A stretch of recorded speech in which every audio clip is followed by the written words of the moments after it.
Iceland. Kinsella. Holt. Here. Schmidt. Rudowitz. Here. Randall. Here. Anthony. Here. Davidson. Here. Silsby. Hayden. Here. Seibert. Here. White. Galletti. Here. Musgrove. Here. Orland. Schneider. Here.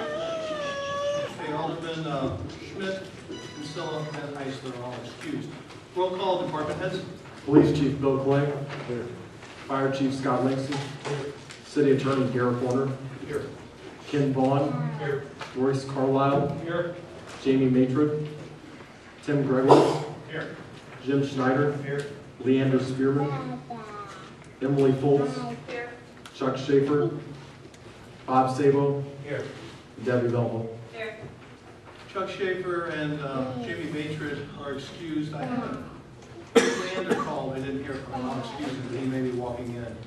Ladies and gentlemen, at this time, if you would please stand and join me in the Pledge of Allegiance. I pledge allegiance to the flag of the United States of America and to the republic for which it stands, one nation, under God, indivisible, with liberty and justice for all. I'm going to deviate slightly. There's no public hearing this evening. I'm going to hold on public participation just for a couple moments out of respect to our special guest. First off, I would start the meeting by saying, as we do each beginning of the month, as done by our schools and throughout the community, recognize the character word of the month. This month the word is respect, meaning showing regard for self, others, property, and those in authority. Respect.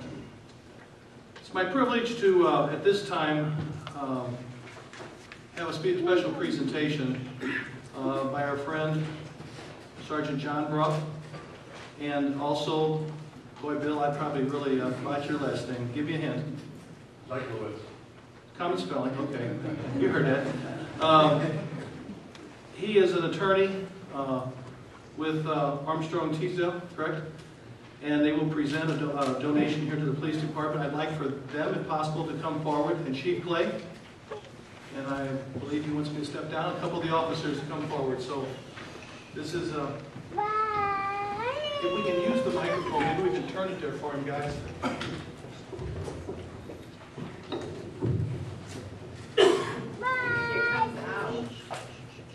Take it out.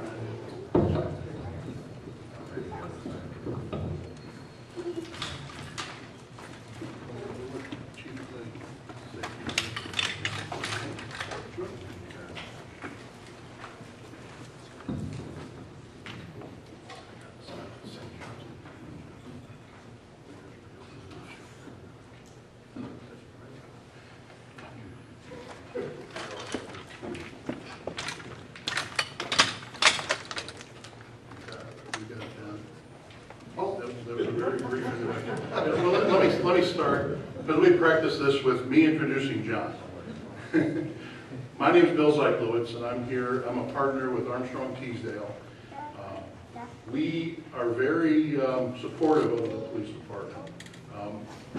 Early on, we arranged for the formation of the St. Louis Police Foundation, had members of our partnership on their board, set it all up, and as part of the representation with John, we said that we would take part of our fee and provide funds for police organizations that John designated. And so part of the funds have gone to the St. Louis SWAT team, and now the rest of the funds are being donated at John's request to the Belleville Police Department Trust Fund. John's going to talk about what these funds are going to be used for, but Armstrong Teasdale is very proud to be supportive of our police in St. Louis, where we're home ported, and on the Metro East, where a significant number of our lawyers reside and raise their families. So, John, the microphone's yours. Well, thank you, Bill, for a very nice introduction. You have, and you have always been a very good friend of mine. Thank you. And I would also like to thank Belleville Mayor and the Belleville City Council for allowing me this time for me to share some thoughts with you this evening. Ladies and gentlemen, I was born and raised in the city of Belleville. When I was a child, I always had a feeling of safety and security. I would ride my bike on the streets of Belleville as long as I was home by the time the streetlights came on. Now, my boys were born in the 80s, and in school they learned about stranger danger. So my boys played on our street. Children today are learning about school shootings, and they are being taught how to play safe, safely and to be safer on their streets. It is now our time and our goal to help make all the citizens of Belleville feel safer and secure. An agreement has been made with the administration that the money donated will be used for the patrol division. Equipment will be purchased to help the responding officers feel safer and to make it safer for the citizens the police protect.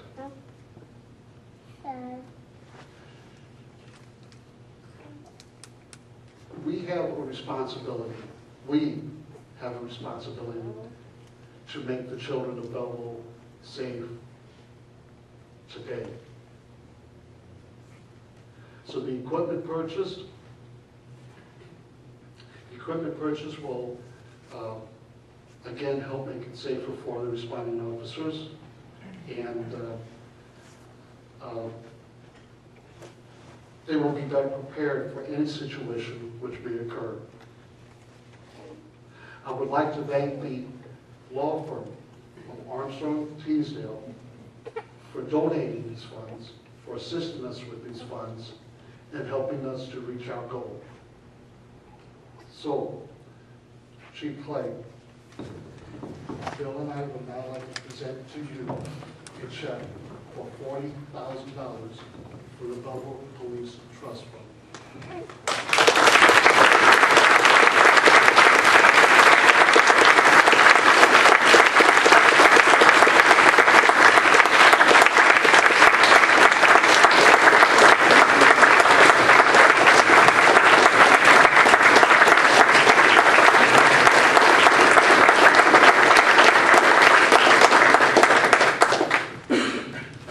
Well done, Sarge. I have a few words, just a few. First impressions are very important because they're first impressions. And I formed my first impression of Sergeant Bruff and my only impression of Sergeant Bruff December 25th, 1995. This man graciously invited me into his home with his wife Wendy, his little kids on Christmas Day. I was working. He didn't have to do that, but he did. As a matter of fact, I was trying to tell him to drop me off and then he could go visit with his family, but he insisted, and he brought me along, and I really enjoyed that, and that is how I feel about him. I also want to thank you guys for the donation. Thank you very much. Sergeant Bruff worked with us for 22 years. And during that 22 years, he gave his full measure of his service to the city and to the citizens of Belleville. Sergeants, you have an enduring spirit. Thank you, and God bless you.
Again, thank you. John, we always appreciate having your presence, you and Wendy, and we thank you for the continued support you give our community and the many courageous things you continue to do for us. and it's great. I know you're involved in the 9/11 Memorial and so many other things.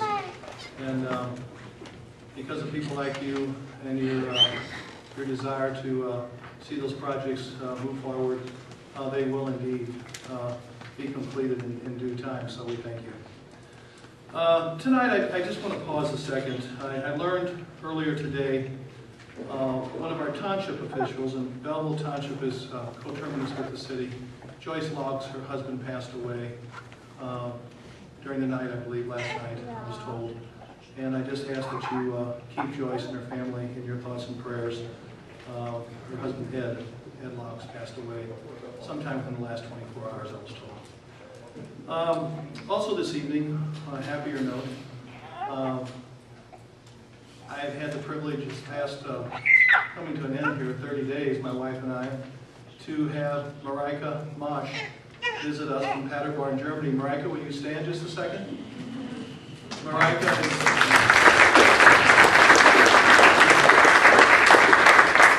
and her family are very active in the Paderborn sister city German side of the equation. Belleville Paderborn just celebrated our 25th year of celebration of this partnership. And there's a couple active members here tonight from our sister cities. My daughter Kate, who was in Germany for a year last year with a Fulbright scholarship, was fortunate enough to be assigned to Paderborn. And we were excited for her with this journey she took, but we were very, very pleased that she was there with friends and family, as we call them. And Mareike's family took very good care of Kate. But I want to say a word of thanks to Kate. She gave my speech to the Paderborn group, the 25th anniversary in German. They said she did an excellent job. She's a German, got a degree in German.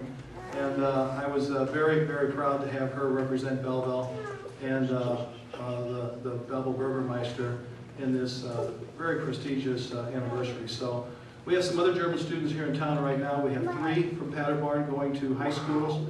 They're all going to Belleville West this year. It's kind of quirky how it happened, but thanks to the Harners in the last minute, they helped host one of them.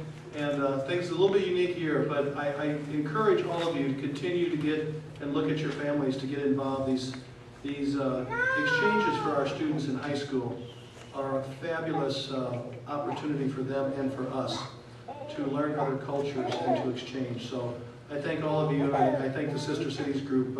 25 years of moving this program forward has been very good, and to all of you who are here tonight, thank you very much.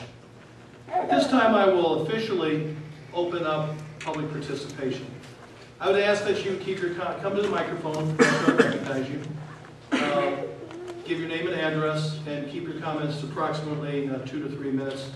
And I will ask at this time if there's anyone who would like to speak before we get to the regular portion of the meeting. Yes, ma'am, in the back of the room.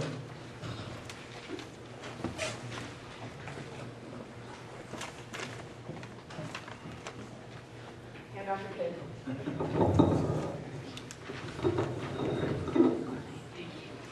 Hi, my name is Stephanie Galletti. I live at 3308 Dovershire Drive in Belleville. I'm here, you've probably heard my kids all evening so far. My husband and I were lucky enough to adopt 2 babies, one in October 2011, the other just recently in May 2013. They are our lives. We have, unfortunately, this summer come to realize that our older son, Chance, is extremely allergic to mosquitoes. And we have realized that this problem is very prevalent in Belleville. We have had him bit upwards of 20 to 30 times in a month's period. He has never been bit outside of the city limits of Belleville, where they have mosquito protection eradication programs in place. He has, however, been bit at our house. He's been bit in our house, and he's been bit in the car adjacent to our house by mosquitoes. And every time that he's bit, this is what happens to him. And these bumps grow to 2 inches or so out from him, and they last anywhere from 2 weeks to 4 weeks. As you can imagine, they're painful, they itch, and they're very bothersome. not to mention that potentially scarring his body. We have done everything that is within our power to eradicate mosquitoes in our general vicinity of our home. However, that doesn't do any good with regard to neighbors' homes or down the street at the park or anywhere within the city that we may want to frequent as a family or that he may want to go play either now or in the future. And this is obviously going to be an ongoing problem for him. As I'm sure you're aware, mosquitoes carry a host of diseases that are potentially transmittable to humans. Some of those are very deadly in consequence, particularly for very young children and for the very old. And I'm sure that my son is not alone in this city in terms of his reaction to mosquito bites.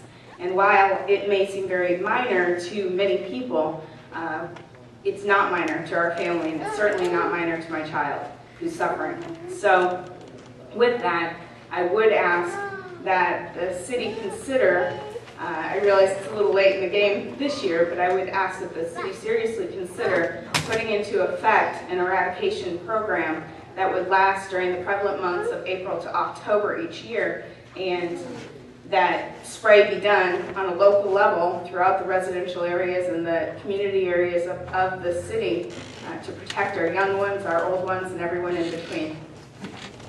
Thank you.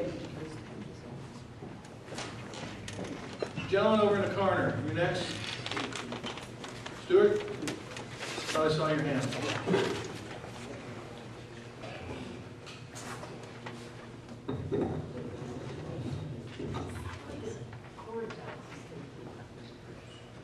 Stuart Renner, 318 South 29th Street, Belleville. Lindenwood is not as beneficial to Belleville money-wise. Maybe it helps give Belleville a boost in its image, but do we really want to always be beholden to Lindenwood? As right now, they seem to do whatever they want. Belleville could have used the old Belleville West High School as a police station, jail, and city hall, and instead of paying Lindenwood $115,000 to take over school, and that is just the start of the money we've given Lindenwood. Now here I look at this St. Clair County mapping and platting, which is about 3 or 4 years old, and it shows up here between 2600 in West Main and 2900 in West Main. We give Lindenwood a small parking lot next to, and they promptly gravelled it. Now it appears that the city has given them a larger spot where that old hobby shop used to be, and that's promptly blacktop. Lindenwood blacktops and gravel, they don't like any green space. They blacktop and gravel everything they can. Did Belleville actually pay Belleville for this property? Stuart, I'm not here prepared to answer questions tonight. This is for you to make a comment. Okay. If you have anything particular as far as questions, you can certainly, you can certainly request that of our office, and we'll dig out the answers for you. Okay, ever since I've been here, coming to these meetings over a year, all I hear is how broke Belleville is.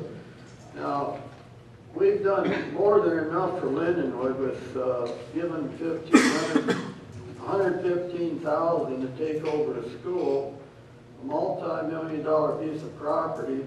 They turn around and sold to the state of Illinois for the crime lab. I don't know how much they got for that. And I'm thinking of putting up $500,000 of my own money and suing Lindenwood and turning it into a homeless shelter and a vocational school personally. I'm going to try to get $500,000 from some donators. Thank you. Okay.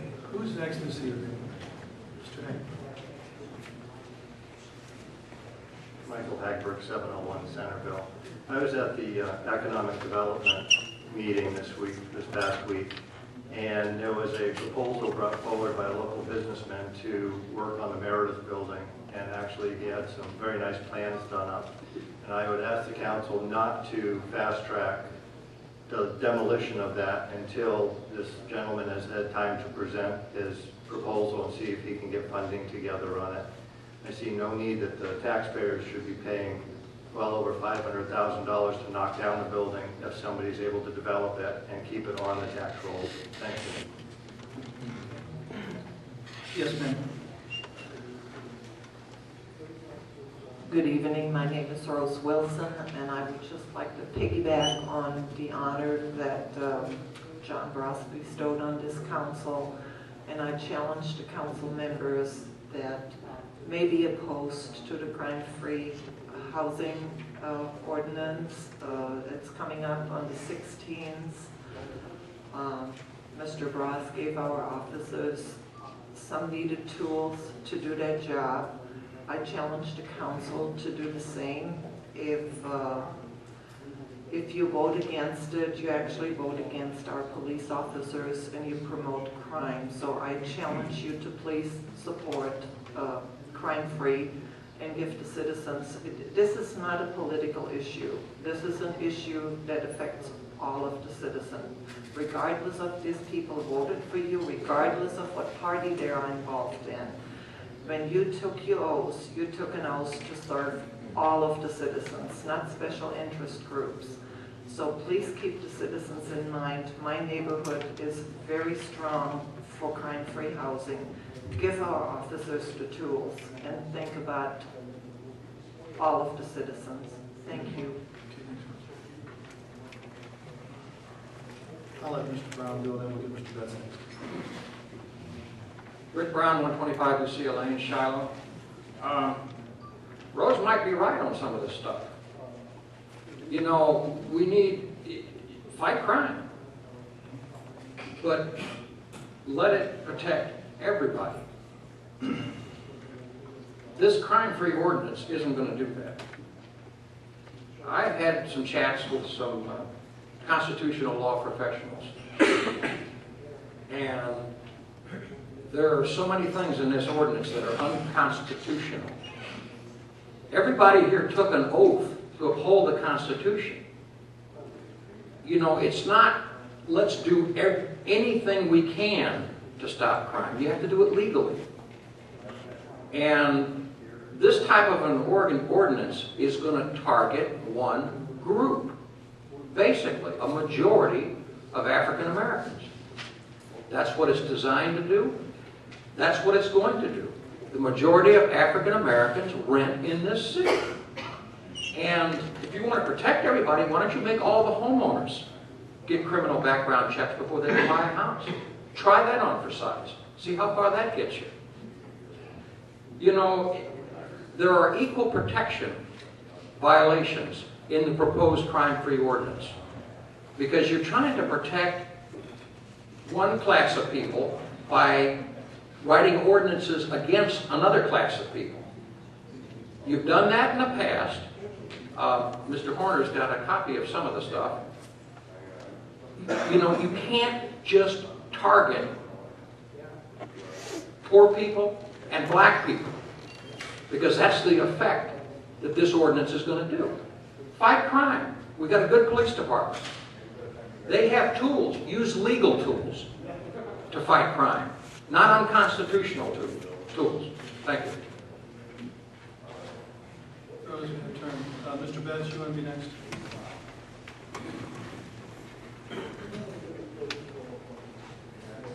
Thank you, Mayor.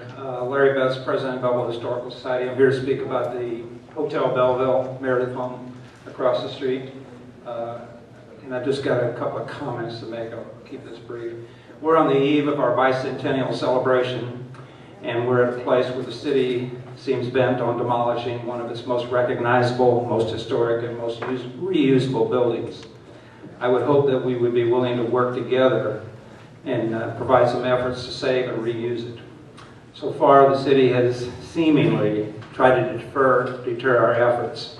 We've not been allowed access to the building, no conversation to collectively work toward the reuse. That's what we would like to see, is collectively work toward the reuse. We feel that our proposal is an all-win situation for the city. It will prevent the issues involved with demolishing a building at such a high-traffic location. The Cook family would still get a park to memorialize their daughter. The city would get a major downtown economic development. The city would save a significant part of its history. The city would have a facility that is tax-generating property rather than a property that will require the city's care and upkeep in perpetuity. The city would have a building that it can be proud of and use as a symbol of its willingness to save a significant part of its heritage. At this point, we are asking two things from the city. We are asking that you postpone any action that would lead to its demolition for 1 year. The building has been there for 82 years. It'll still be there next year. Once it's down, however, it will be gone forever and a great opportunity will be lost. We would also ask that you allow our group access to the building so we can find out firsthand and make an assessment to see if our plan is indeed viable. Something else that concerns me. In all of my efforts to work on this project, I've probably been in contact with 400 or 500 people. Not one single person has expressed a desire that they think this building should come down. Not one. That should speak volumes. It makes me wonder, are you the only people in Belleville here that wants to see this building down?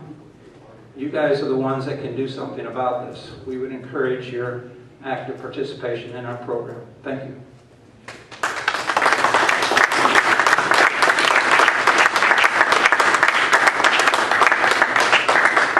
Is there anyone else this evening wishing to speak? Yes, ma'am. Connie.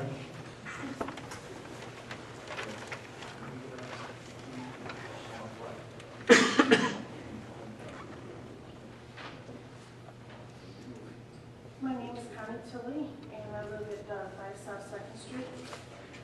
I wanted to address the City Council tonight as a lifelong citizen, a downtown business owner, and a downtown resident. I reside and work within 2 blocks of the downtown Meredith home. My building where I work and live was constructed in 1879, although many wrote off the building and thought it just wasn't worth the investment. We thought it was. We poured our money, our blood, and our tears into the building and made it a unique location that houses 2 successful businesses. Our building was shown on the St. Clair County Historical Tour for 2 consecutive years.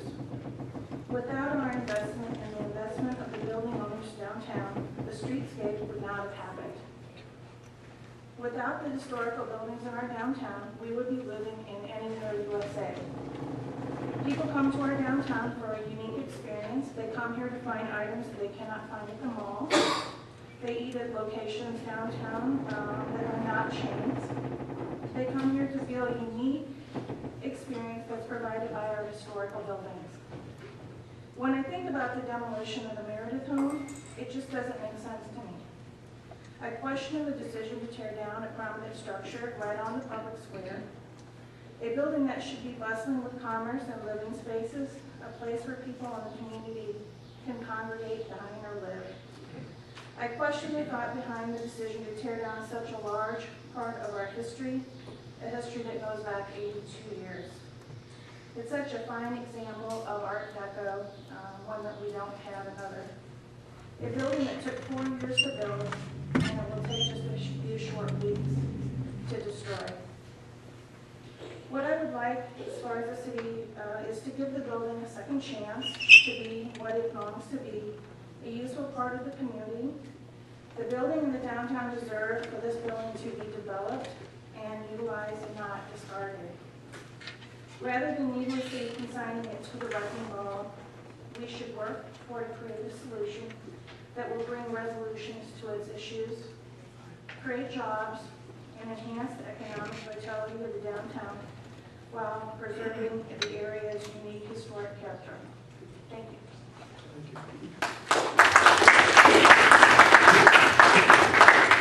Anyone else before I close? Rosie had a turn. Yes, ma'am. Yes, ma'am. Go ahead. We'll take one more. Maggie Eubanks, 612 East Garfield Street. I didn't come prepared to speak, and I can't speak as eloquently as the people who spoke before me, but I'm here in support of the Meredith House, and I just think it is such an opportunity to bring Belleville, to distinguish Belleville from our neighboring towns. to put us on the map as a city that preserves and looks forward. And I guess I just want to say I really would hate to see that Meredith building destroyed. And I'm an avid bike rider, and I think the bike trails that Belleville is building are to be applauded. I mean, it's Belleville looks better and better each year, and I think, well, I don't like public speaking. Anyway, thanks. Thank you.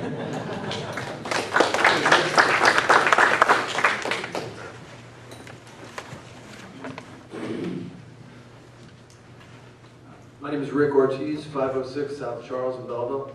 I agree with what Larry said. We've come in contact just in the last 3 weeks with upwards of 1,300 people that have joined our Facebook page to preserve the Meredith home in downtown Belleville. Every one of them, and these are just the people that have come in contact with us, has said that they support keeping this building here. When you look at the balance sheet, reasons to tear it down, reasons to keep it up, it doesn't balance at all. We talk about, we keep hearing things like, well, there's a contract, but we haven't seen this contract. And that seems to be a theme that's repeated when we tear down buildings in Belleville. There's this agreement. Well, we want to see this agreement. It's important that we deal with this above board. We hear that there's parking problems, but the people that are interested in investing in this property, they deserve a chance to take that to their bank and to work out a business plan and to let that plan stand or fall on its own merits. That's the way cities encourage investment. That's the way the cities encourage business. And it's time, we believe, that Belleville start taking this proactive approach and letting the businesses decide if they can make a go of it. We think that they have a very enticing plan, and they're excited, and their bank is excited about this property. I have a whole list of bullet points that knock down any objection to why this building should remain standing for another 80 years. As Larry said, it's our bicentennial is coming up, and all the research that we've done, we've found that cities are fighting to preserve buildings like this. They're fighting private owners who own these properties that for their own reasons want to tear down buildings. The cities are always taking the side of preserving these buildings because they realize that mixed use is good for the city. It brings in tax dollars. We keep hearing about how we need tax dollars, and I agree, we do need tax dollars. These projects like this also bring in the kinds of people that I think Belleville wants to attract, and they bring in the kind of business that Belleville wants to attract, and I think that by getting behind this project and keeping this building standing, we're sending a message on our bicentennial to businesses and to citizens that would want to move to Belleville. We've come to the city with our proposals in a manner of, we want to work with you. We want to work together with the city. We don't want to criticize the city on this. We want to stop the city from making a mistake that it's not going to be able to fix. And it will get PR. I mean, it's already out there. There's articles on the internet already that people are putting up, and they're pointing to Belleville, and they're saying the headline of one that comes to mind is "Opportunity Lost in Belleville." We don't want those headlines anymore. We want to be progressive, and we want the kind of people that are going to come and be attracted to a city that is progressive, that listens to its citizens, and that listens to businesses. Thank you for your time, and I'll leave these for you to take a look at.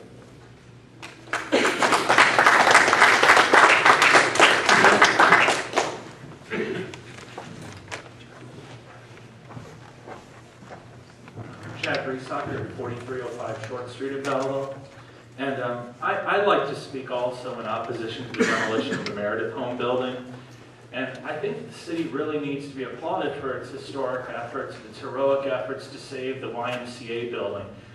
But it really baffles me why we would try to save the YMCA building, which was in far worse shape, but not try to save this beautiful building right on our own public square. The downtown area will lose a piece of its urban density. The downtown area will lose a major part of its atmosphere.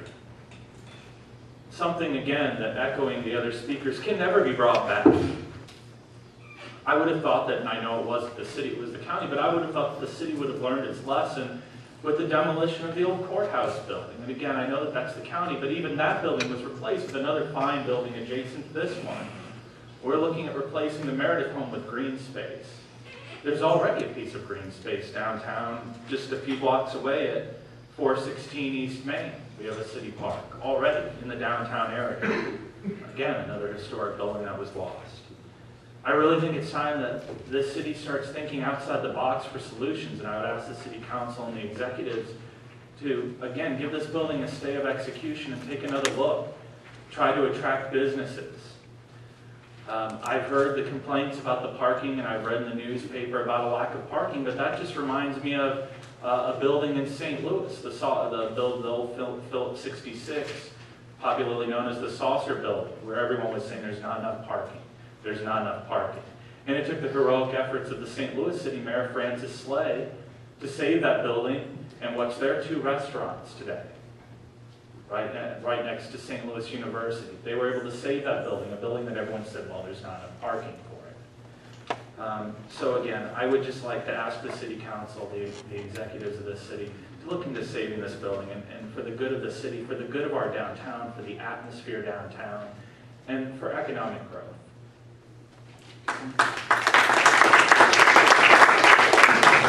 Close public participation and move on to the regular city council meeting. We have the first order of business is the regular city council meeting minutes of August 19th, 2013. What's your pleasure? Motion to approve by Alderman Silsby. Do I hear a second by Alderman Seibert? Do I hear any discussion or any additions? Yes, sir. Yes, Your Honor, on page 10, halfway down, states that Alderman Hayden says it cannot support the tax. I believe I stated that Alderman Hayden says it cannot support the tax without the inclusion of the amendments that were proposed. I'd like to have that added. What page was that? Page 10, Mr. Cook. Right after a vote on the original motion of ordinance 7704, I stated I could not support the tax without the inclusion of the amendments that were introduced before the actual vote, which is basically trying to get the city writing that we're going to support the police officers. And lastly, I did, along with Alderman Schneider and White, we submitted those amendments as a letter of record that we want to be included as Exhibit A, and would like to request that be done as well. Gentlemen who made the motion to approve the minutes, do you accept those additions? Both of them do. We have motion is second, and we have heard some additional comments by Alderman Hayden, his request, and we're asked that they're all included in the minutes from August 19th. With that said, all in favor of approving the minutes signify by saying aye. Aye. Opposed? Motion carries. Claims, payroll, disbursements. What's your pleasure?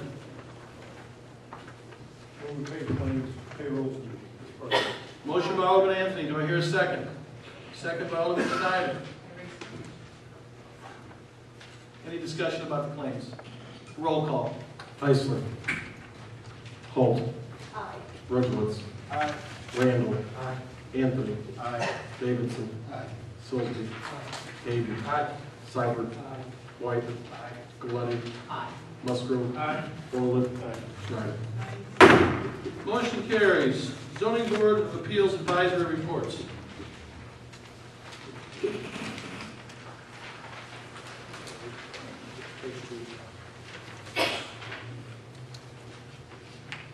Case number 37, July 13th, Transformation Christian Center, Derek Bastian, requesting a use variance in order to operate a worship center at 45 Sheffield Drive, located at C2 Heavy Commercial District. This case was tabled at July 2013 Zoning Board of Appeals meeting. Gentlemen from Ward 8, have you had a chance to? Yes, that came up again at the next meeting and it passed. What happened here? I thought so too, but I wasn't going to say anything. I think that they just left that in here as a cut and paste, and the zoning board unanimously recommended approval at the August meeting. Zoning board did approve it. Yes. And recommended it, what I would like to see. Did the notes be changed? Yeah, we'll note that it was passed by the zoning board and that it hasn't been passed by this group. See that a proper ordinance be drawn to comply. Motion by Alderman Musgrove, second by Alderman Arlett, to approve case number 37 and have the proper ordinance drawn. Any further discussion? All in favor of that motion signify by saying aye. Aye. Opposed? Motion carries. Case number 41, August 13th, Miller Investment Company, requesting a sign installation permit for the area of special control in order to replace the existing 21 square foot freestanding sign with a new 21 square foot freestanding sign. The sign is located at 300 West Main Street. Do we hear a motion to approve? Motion by Alderman Schneider, second by Alderman Galetti to approve case number 41. Any discussion? All in favor of approving case 41 and having the proper ordinance drawn signify by saying aye. Aye. Opposed? Motion carries. Case number 42, August 13th, Target Corporation requesting a special use permit for a liquor license in order to sell packaged liquor at 5601 Belleville Crossing Street, located in a C2 heavy commercial zoning district. This also was approved by the zoning board. Okay. You make a motion to approve I it? make a motion that we concur with the approval of the zoning board and have a proper ordinance drawn. Motion by Alderman Musgrove. Do I hear a second? Second by Alderman Arlett. Discussion. All in favor of approving case number 42 signify by saying aye. Aye. And also that includes having the proper ordinance drawn. Motion carries. Case number 43, August 13th, Mary Howard Barabels, requesting a sign installation permit for the area of special control in order to install one window decal with white lettering that is 9.72 square feet in area at 200 West Main Street, located in a C2 heavy commercial zoning district. Motion by Alderman Seibert, second by Alderman Silsby. Discussion. All in favor of the motion signify by saying aye and have the proper ordinance drawn. Aye. Opposed? Motion carries. Oral reports. Alderman Anthony. Yes, Your Honor. On behalf of the Master Sewer Committee, to approve the long-term control plan construction pay request number 38 from Newtown and Thurman Wade and Merchant for a total of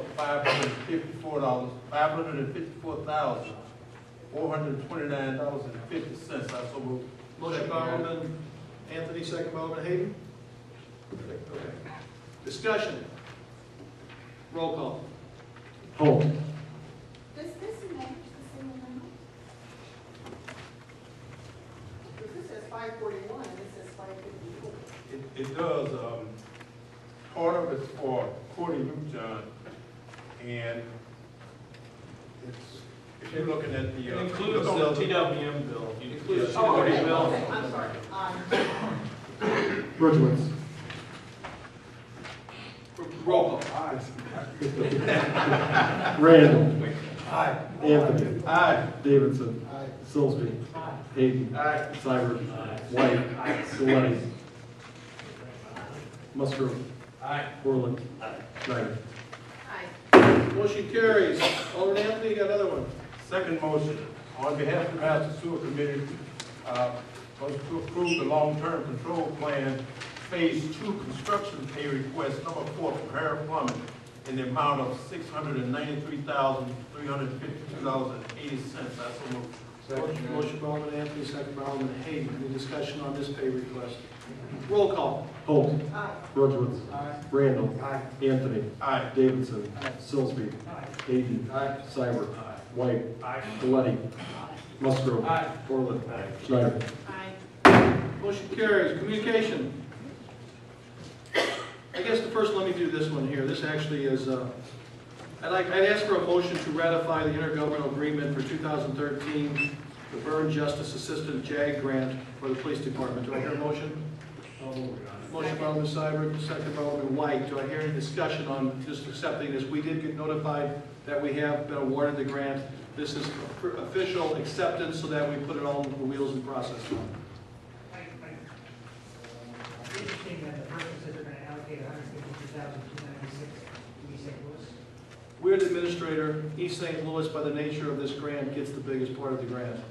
But we're the administrator, and we've been for several years now. I think Donnie left, but I think we've administrated for the last 3 to 4 times they asked us to. So what does that mean on a practical basis? On administrating it? Yeah, do we do anything besides cut a check to them? Well, we get a little bit of extra consideration for doing that.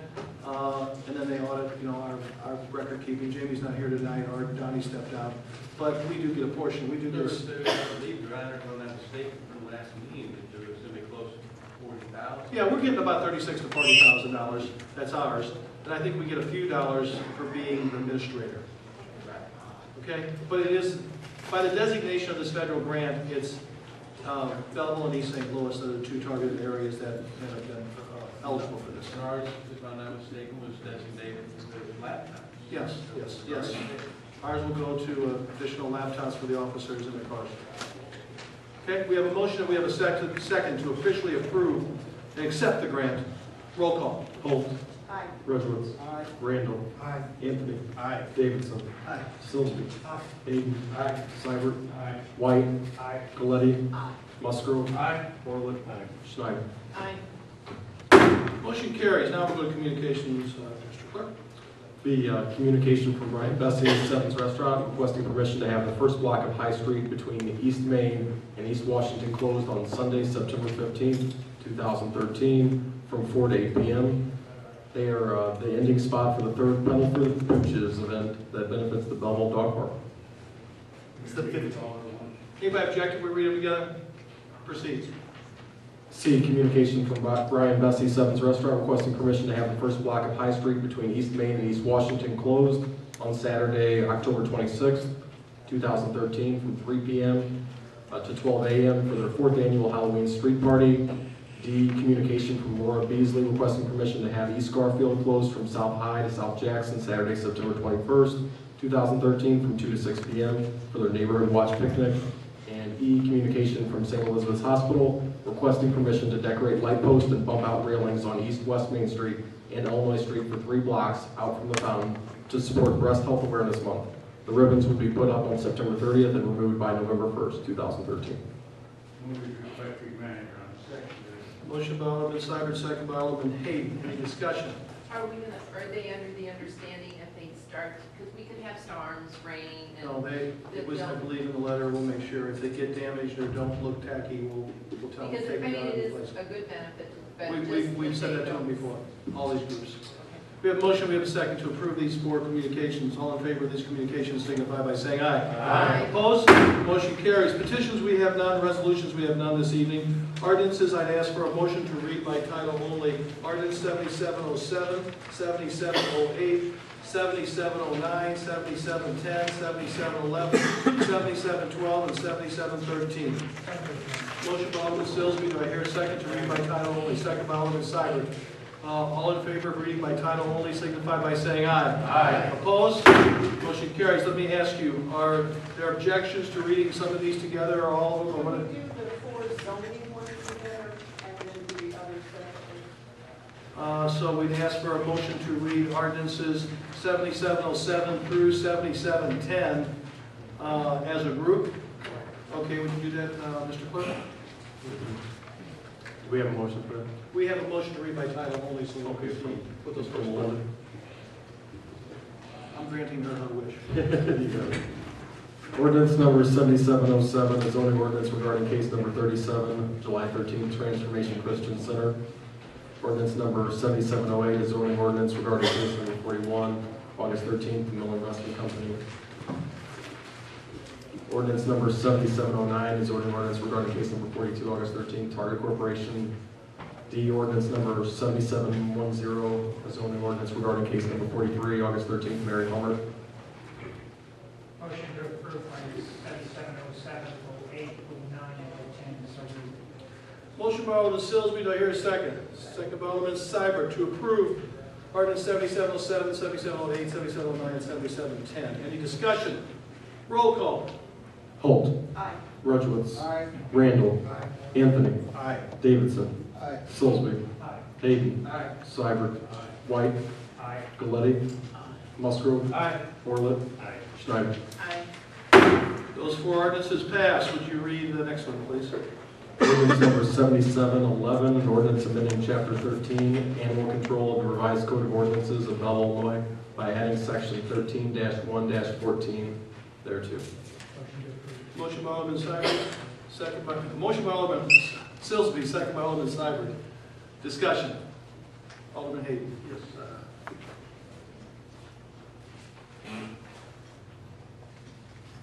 Everything on this is being gone by staff and they're comfortable with.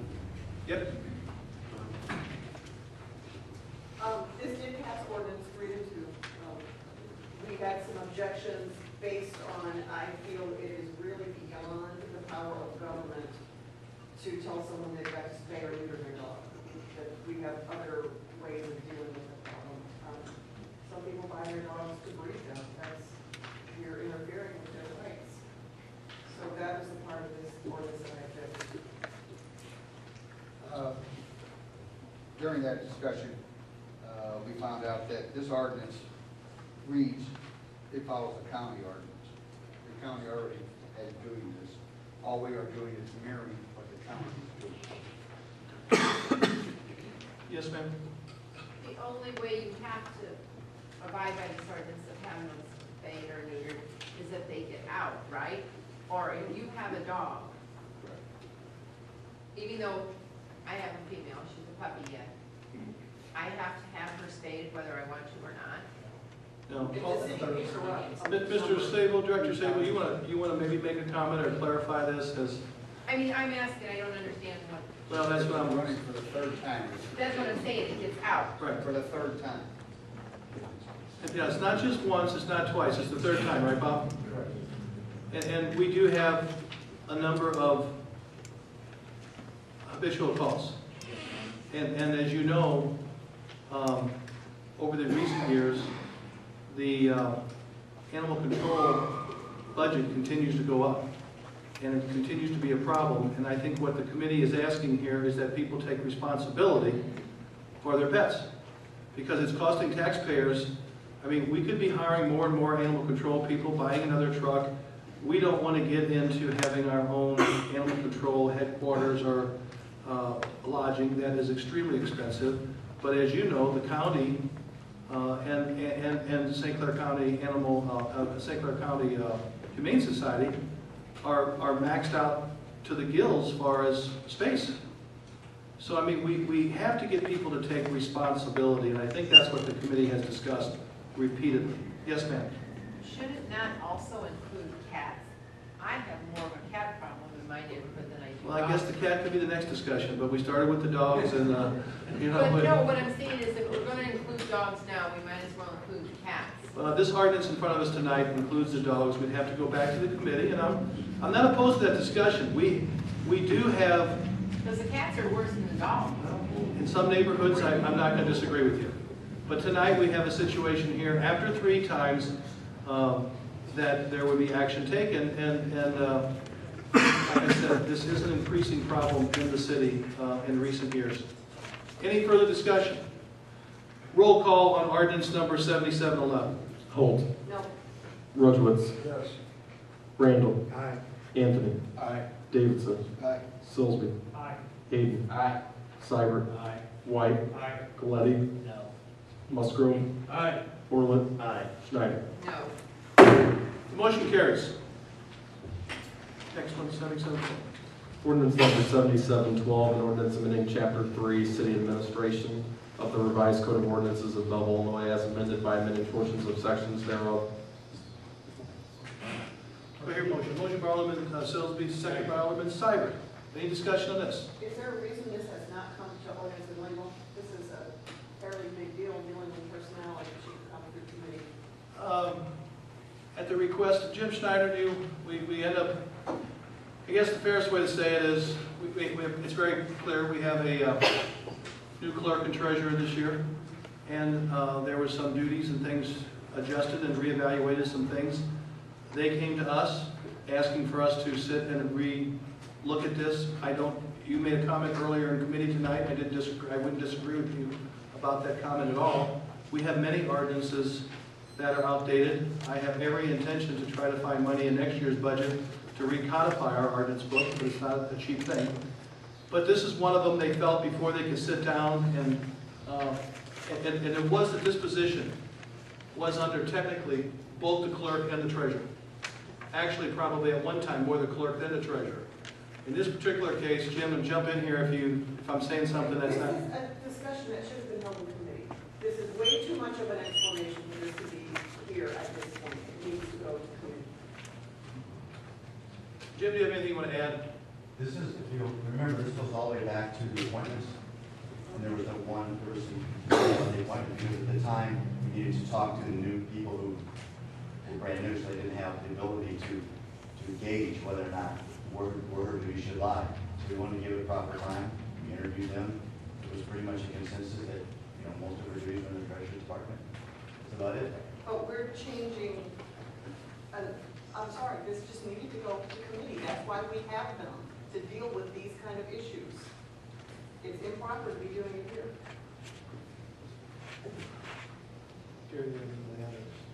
Well, it's up to the city council it's up to the council whether you refer it back to the committee or vote on it tonight. We did have, let me say, HR, the two department heads downstairs, myself and the city attorney, all reviewed it and agreed that in recent years the duties have shifted. Treasurer Hart agrees he needs the position. Clerk Cook agrees that he really hasn't. And so to give some clarity to them so they could move on in their offices, we asked that the adjustment, which is pretty much right in front of you, pretty simple, be brought forward so that they could move forward with the duties in their offices and Well, clarify. wait from May to September, I think we can wait, one more time until the proper committee meets and reviews it. If the council wishes to send it back to committee, that's your request. So, Alderman Hayden. Yeah, I think you answered the first question, Your Honor. So, Treasurer Hart, you are happy with this ordinance change? Correct, yes. City Clerk Dallas Cook, you're happy with this ordinance change and it reflects? I'm not happy. But I know I can tell you an honest answer. I mean, I think it was good that this is reviewed because it wasn't a position appointed by the mayor that was supervised by me, and most of the work that she did was for Dean. So it's obviously confusing. It's hard to be her as well. My concern is that you're changing this ordinance, from license collector just to collector, and now I have nobody in my office who deals with licenses. All the calls used to go to her, she used to handle it, and now they come straight to me, which is okay, but it sometimes makes things a little confusing when not everyone's on the same page, and so my concern is that my staff is dwindling. The clerk's office has already lost one member, now I've lost another. That's my concern. Okay, second question. Has this been communicated to the, and it could be more than one, the various unions? Yes, we talked to all of them. These two are non-union positions, but we did talk to the unions as well. Okay, correct, Jim? Yes. Alderman Glad, do you have a question? Yeah, I want to make a motion to send it back to the Ordinance and Legal Committee. I'll second that motion. Okay, so there's a motion to amend the original motion here. We did have original motion, right? So Is that the motion on our desk. To amend it by Alderman Glady to send it back to committee, and there's a second by Alderman Holt. If it's going to go back to committee, can you ask that the concerns that were raised by the city clerk? So the city clerk was in the meetings, and Jim, you had a letter from the city clerk signing off that he didn't have any duties really? I don't know anything about the license plate. Well, and here's the thing I have to say. Did the memo go out, Emily? Did you get the memo? We had said any questions that deal with license collecting come to your office. I don't, I've never received an actual memo about that. I had a conversation with them. Okay. Well, there was supposed to be a memo that went out, and I guess that might have been, I'll have to check on the Clearly some confusion and going to committee. Okay, no, Alderman Holt, I don't have a problem. This was brought to me to ask to get it moving forward by Treasurer Hart wanted to move on this so he could sit down with these people, and City Clerk Alice Cook signed off that he didn't have any real duties and need for this position. So that's why the HR director and them worked up this and asked the city attorney to review it and move it forward at their request. This isn't my. We can call for a question of the amendment. So we have the amendment vote would be if we want to table it, send it back to the ordinance committee. Aye on that sends it back to ordinance on the amendment. Roll call. Holt. Aye. Rudowitz. No. Randall. Aye. Anthony. No. Davidson. Aye. Silsby. No. Hayden. Aye. Seibert. No. White. Aye. Galletti. Aye. Musgrove. No. Orlett. No. Schneider. Aye. What's the tally? 7-6, it's going back to committee. Okay. We'll send it back to committee. Okay, the next one is ordinance number 1713? Ordinance number 7713. 7713. An ordinance amending chapter 52, traffic of the revised ordinances of the city of Belleville, Illinois, as amended by amending portions of sections thereof. Do I hear a motion? Motion by Alderman Silsby. Second by Alderman Seibert to approve this ordinance. Discussion.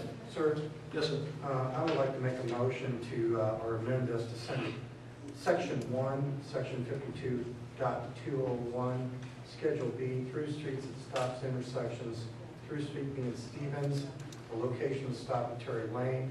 I'd like the motion that we send this back to committee for further review in light of new material facts relative to the ordinance.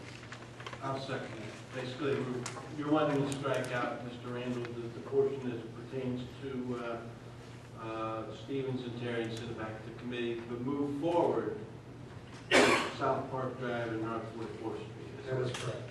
I'll second that. We have a motion and a second on the amendment of this original motion for the ordinance. Any further discussion? I have a question for clarification. Does anybody have to go through the neighborhood with one of those petitions again, or is the information available for the committee to deal with? I'll make the information available for the committee. Okay. We have a motion and we have a second for the amendment requesting this to go back to committee. Just the one. Just the first portion, right? Correct. Okay. Everybody understand that? Roll call. Holt. Aye. Rudowitz. Aye. Randall. Aye. Anthony. Aye. Davidson. Aye. Silsby. Aye. Hayden. Aye. Seibert. White. Galletti. Musgrove. Orlett. Schneider. Aye. Motion carries. Unfinished business. We still need to vote on the ordinance with the... I'm sorry, you are correct. We have now a motion for the rest of the remainder of ordinance 7713. We have a motion, we have a second already. If there's no further discussion, roll call. Holt. Aye. Rudowitz. Aye. Randall. Aye. Anthony. Aye. Davidson. Aye. Silsby. Hayden. Seibert. White. Galletti. Musgrove. Orlett. Schneider. Aye. The rest of the ordinance passes. Unfinished business. Miscellaneous and new business, we have a motor fuel claims in the amount of $82,356.64. What's your pleasure? Motion by Alderman Seibert. Do I hear a second? Second. Second by Alderman Hayden. Do I hear discussion? Roll call. Holt. Aye. Rudowitz. Aye. Randall. Aye. Anthony. Aye. Davidson. Aye. Silsby. Hayden. Aye. Seibert. White. Aye. Galletti. Musgrove. Aye. Orlett. Schneider. Aye. Motion carries. Alderman Holt requested putting on the discussion tonight reference to the GIS system. Do you have any specific? I was a little concerned when it came up the other day that I just would like to be updated. Where are we now? What are we intending for this system to be able to do? And are the Yes. departments communicating with each other? Well, we're communicating, but I'll ask Emily to give you a little update. Okay, so as many of you know, Elle Davis just started last week in our office. She is our planner and GIS coordinator. So she is right now going through all of our GIS files, trying to get a handle on what we have, what we don't have, and just kind of understand where we're at right now. Over the next few weeks, we're going to be meeting with department heads to find out what their needs are at each individual department. And we're going to be crafting a plan to figure out how we implement that in the end. So we're just getting into it. She has met with the county. Yeah, she's met with the county, talking to some other municipalities, just getting a handle on where we're at right now, so. This has been talked about for some time. It's, like I said, she's been on the scene a grand total of about a little over a week. And we're anxious to have her because I think every department is looking forward to having this information at their fingertips as we get it all processed and ready to go. Okay, so coordinating, is data entry also part of it? Is this something we buy? We purchased data from St. Clair County right after the start of the new fiscal year. So we have that data. I'm sure that, we're going to be creating new data as we need it. We're going to be getting databases that other departments have already. We're going to be collecting data from the housing department and the fire department and trying to work on our system. Absolutely. We want it to be integrated and used by many departments. Right. So, yeah, we'll get into all that. so hopefully of course, you don't always know what's under the street or whatever. We talked to Sewer about some surprises they had recently, but hopefully this is the program then that puts everything together in one place. And will all department heads have access to it? We want department heads and people in the departments to be able to utilize the information, yes. They're not going to have the abilities to edit information. That's going to be very controlled so that no one goes in and changes things and, creates a problem. All right, so you're the administrator then? Yeah. Okay. Will we ever have confidential information on there? When we talked about, are there things from the treasurer's office or whatever that might be on there that not everybody would need to see? Probably not at the beginning. If there would be part of this confidential, that would probably be down the road. Right now, we're talking more, tax records, zoning information, maybe occupancy permits, possibility, building permits, things of that nature. Fire inspection reports. I don't know if anything will be confidential. Haven't crossed that bridge yet, so. Any other questions about this request for an update? Okay. And we're very glad to have Elle here. She's been busy. There's item C on here. Alderman Holt requested more discussion in reference to the Meredith home. I'd like to tell you, first of all, we put into the packet. Gary, do you want to kind of take them through a little bit what's in the packet? At both her request and a request of some FOIAs this past week, we pulled together some of the stuff that we have. Some people think we...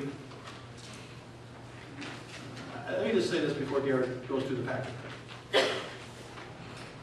As everyone knows, and I don't have an absolute timeline in front of me, but I've lived it, so for those of you who maybe weren't coming to council meetings in 2008, 9, and 10, we've had many discussions about the Meredith home before this one again tonight. The council listened. I probably had my first meeting with the diocese.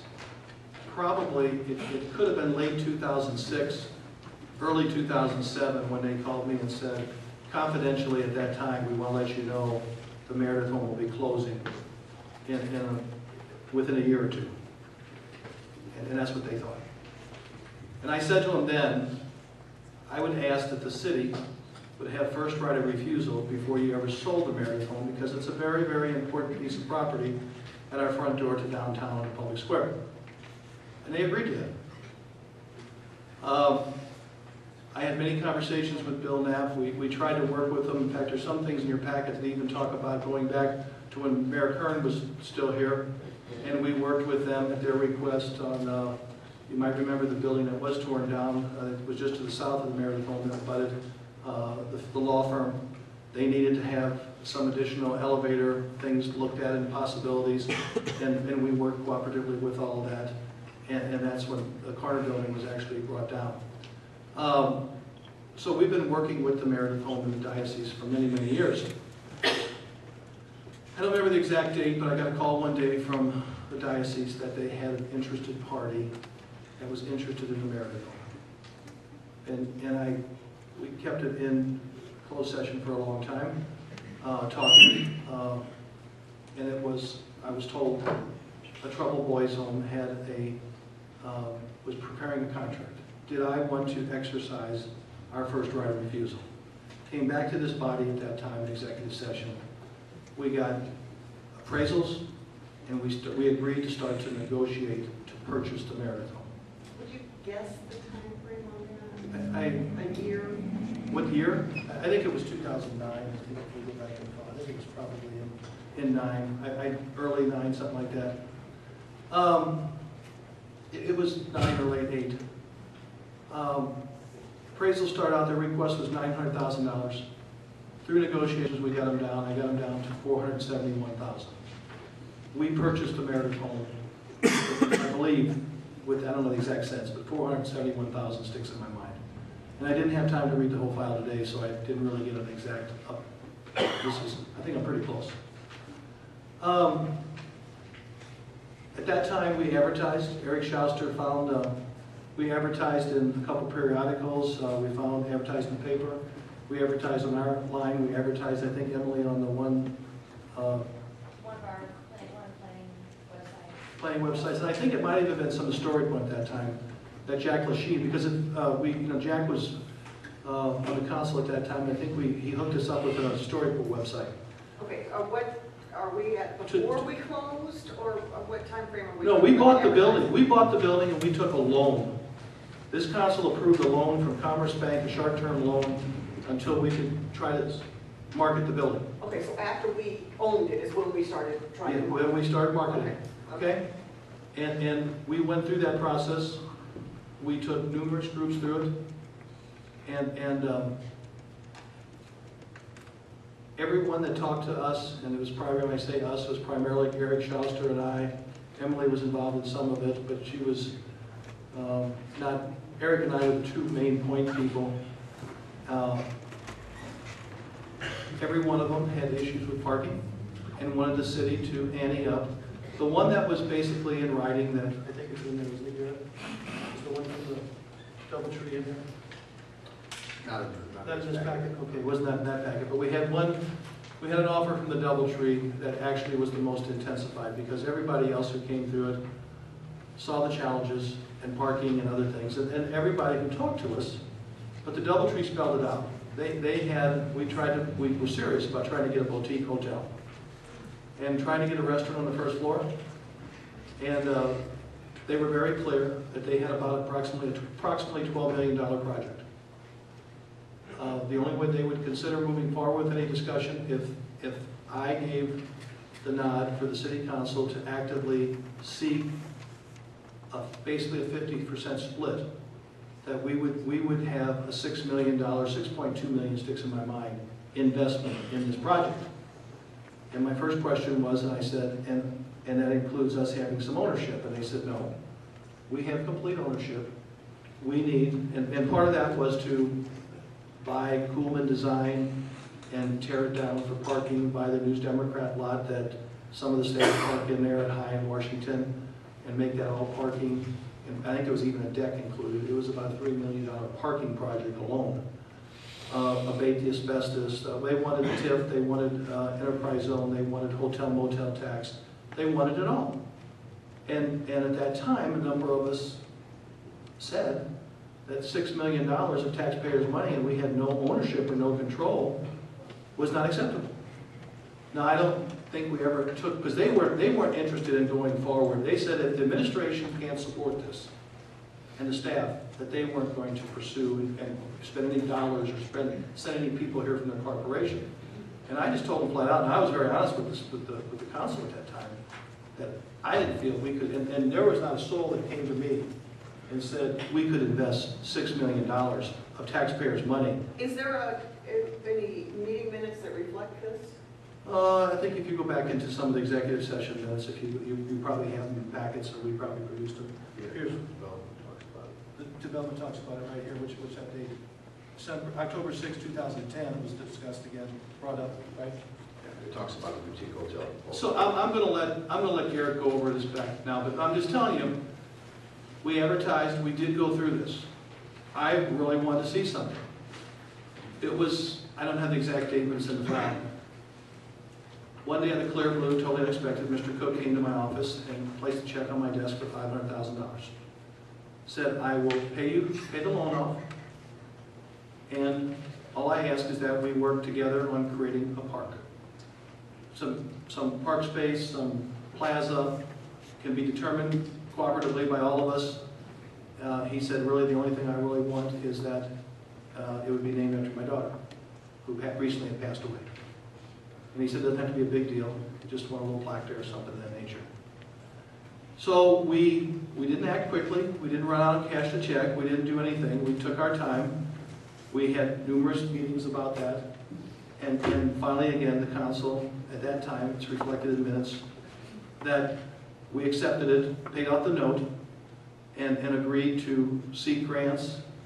Now, he gave us an extra $7,500 of that towards demolition, and said that basically the thing was, it's worded in there, but We were going to be responsible to try to get the demolition handled, and then they would work on grants and also raising money to develop the park/plaza.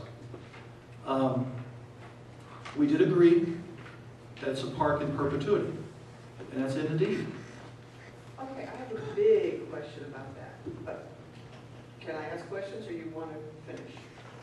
Alderman Holt, go ahead.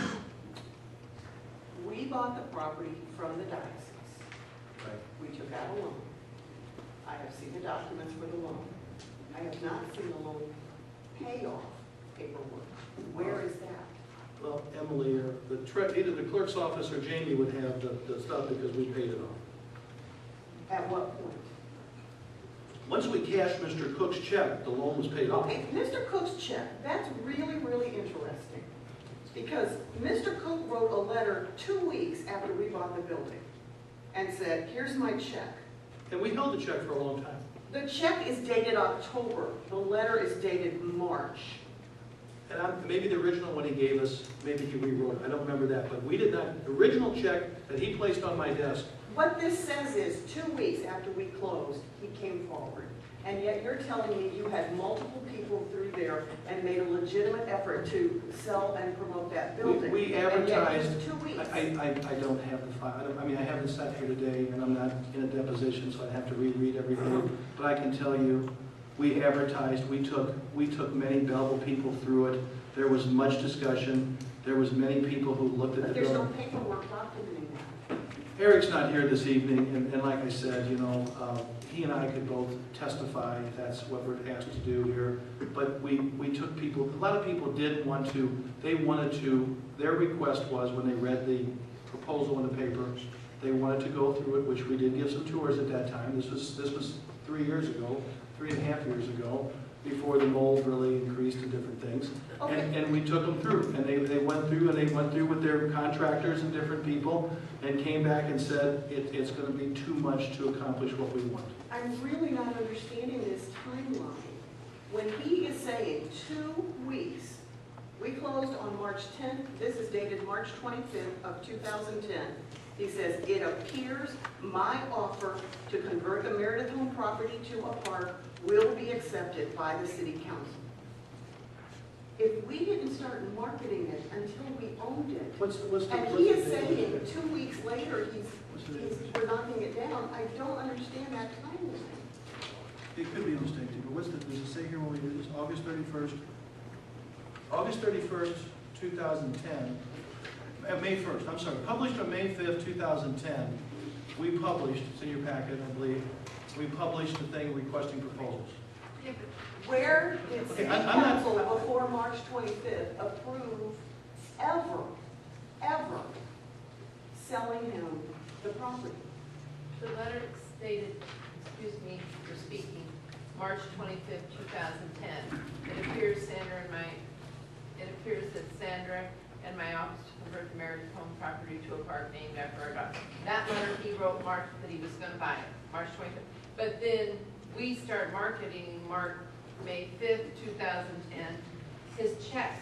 Maybe if we could see the back of the check when it clears the bank, that would be a big help of the timeline. And then the quitclaim deed. This wasn't until 3/26/12. Is there a certain, How okay, like can you we write a file check, they're quitclaim not deed good. on our property? I can't file a deed on your property. He did not own it. He cannot dictate what happens to it. You can file anything you want at the courthouse. That does not make it binding on the city. Well, we'd have to look at the chain of title on that issue. This is just the only deed that's provided. If there's title report, we can look at that. I've been to But I the do want to courthouse. say I that told both the only things it shows is we bought it from the diocese, and then years later, Mr. Sprague filed this quitclaim deed. So how does that bind us? well, actually, you're looking at two different things. You know, you may have an enforcement issue against the city with respect to the representations that were made when the payment was made and the representations that were He made did at not the buy acceptance. it. He did not buy the property from us. Therefore, he cannot issue a quitclaim deed. He made a payment to the city that was conditional upon a There's restricted no use. paperwork. Well, I can go through what was provided to me, and I want to preface this by saying, just in everyone's interest, that we are going to be talking about issues that if the discussion is going to go toward disputing the enforceability of this transaction, that you do have the ability to make a finding that it could result in imminent litigation, and you'd have that opportunity to base that finding on the line of questioning that you want to go down. You may have the opportunity to go into executive session because imminent litigation is a topic of executive session. I just want to make everybody aware of that. There is before we no go down. litigation. You are saying the threat of litigation. Well, yeah. We cannot go into executive session over the threat of possible, maybe it could happen. Well, you most certainly can. Under the What are you trying to and hide? I'm not trying to hide anything, but I'm trying to advise you of what your options are. It's up to you whether or not you go into executive session on the topic. But the Open Meetings Act discusses pending or imminent litigation, and the imminent litigation is made based on a finding of the city council and the reasons therefore. It's up to you whether or not you go into executive session. I just wanted to advise you of your legal right to do so if you wanted to make that finding. Okay, well, let me go a different way. Ken Kinsella said last week in that meeting, Mr. Cook purchased the building. He deeded it over to the city of Belleville. The city of Belleville signed a contract that included that it would become a park. Where is this contract?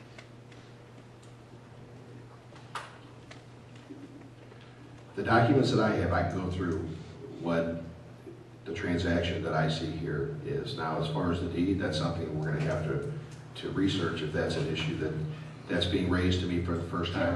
Can I ask you where your documents came from and why they weren't in a file that I requested from the clerk?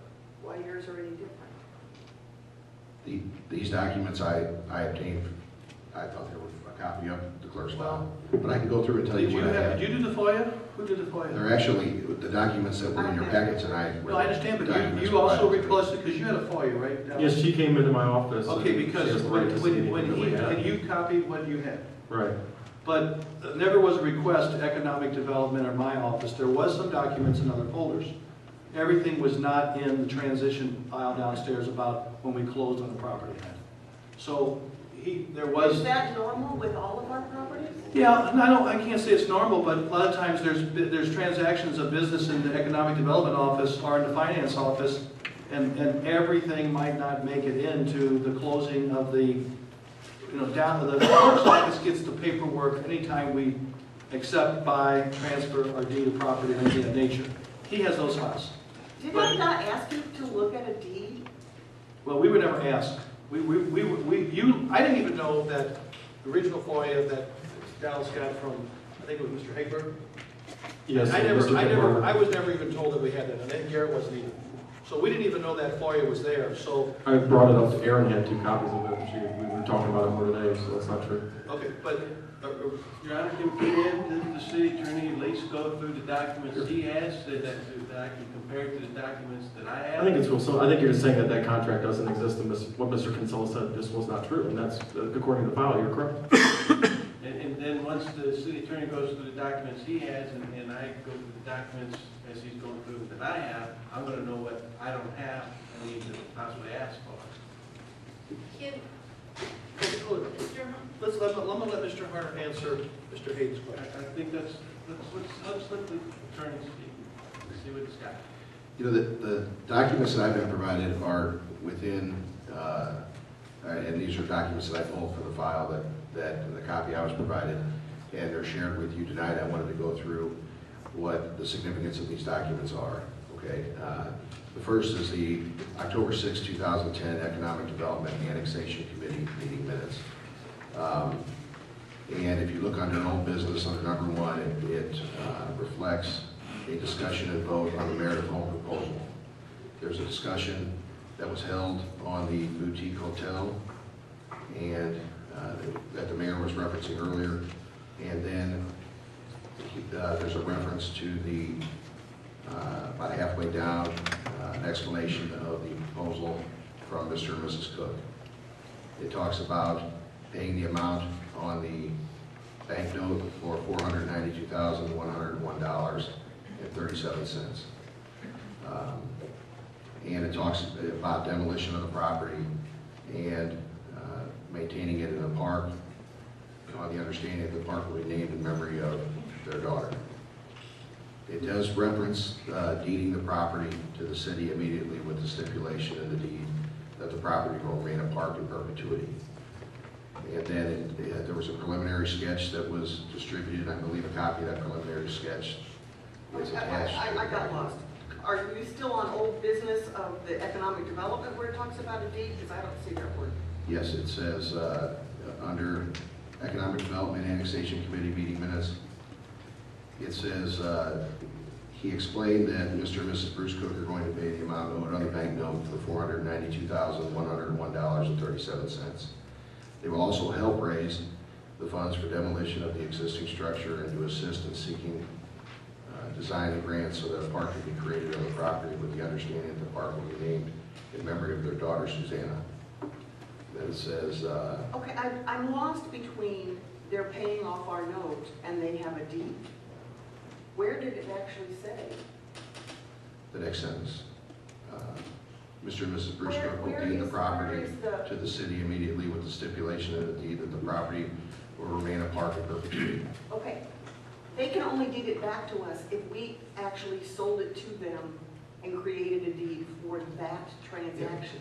And recall that I wasn't the city attorney at the time, so I consider these to be preliminary discussions. If you're raising questions, I'd be happy to look into. But I'm just looking at documents that were provided to me that do reflect what I'll call a conditional restriction on the use of the property. And well, I see several restrictions, one of which was they would help raise grants and funds. Has that happened? They have for the development of the park, and he did give us $7,500 towards the demolition. He gave us $7,500 towards something that's going to cost over $600,000. It was not said how much. Just like that. He rounded the check off to $500,000, $500,000. Okay, and why did we borrow $500,000 when that was not the sale price to begin with from the dynasties? I think I'd have to once again go back. Jamie's not here to pull the financial files at the moment. Should be back tomorrow. I think the motion might have been that we borrowed up to, because we didn't know at the time we made the motion. I don't know if we had all the closing costs, but I don't know that we borrowed any extra. I don't have a copy of that, but I have seen it. I thought we did. Okay. Your Honor, allowing the city attorney to go through his speaking, I'd like to formally make a request and have a note in the record that you, Mr. Garrett, trace the chain of deeds and provide a report to the city council at the next meeting. That will answer that question. If you're getting questions this evening that you, in fairness, obviously cannot answer, but obviously the point has been raised. How can the Cooks quit claim a deed to property in the city of Belleville that they don't own? Well, the only way you're gonna be able to answer that, in your honor, I would assume you concur, is that the city attorney's got to research those chain of deeds and show that to us. And until then, in my mind, discussion on that until we see it is speculation. Would you consider adding to your amendment, to your motion, that any bids that have been taken in to demolish or do anything to this building would be put on hold until such time as... I'm not making a motion this time, I'm making a request. If you make the motion. I don't think We don't have anything on the agenda yet, okay? So you can, if something comes on the agenda, then you can make that motion to table or whatever. It's not here, it's not on here tonight. So. Well, there's a possibility, Your Honor, that could be some motions made. But I do believe we need to hear the full story from the city attorney first. That's what I'm interested in seeing, is what information he has. I have two questions. Yes, ma'am. I don't know if we have to ask this now or if it has to be an executive session because we just ate some things. I would like to see the back of the check, when it was cashed and who it was, what it was deposited to. My next question is, I would like to come up and listen to the executive session minutes of this, and if not, where are they? And because they would have to be approved by the city council to be destroyed. So I would like to come up Thursday afternoon and listen to the minutes. You check with the clerk. That'll be fine. Okay, and I don't want to, there won't be no saying, oh, we don't have them, or No, we've got all of them on paper, and then we also have all the audio.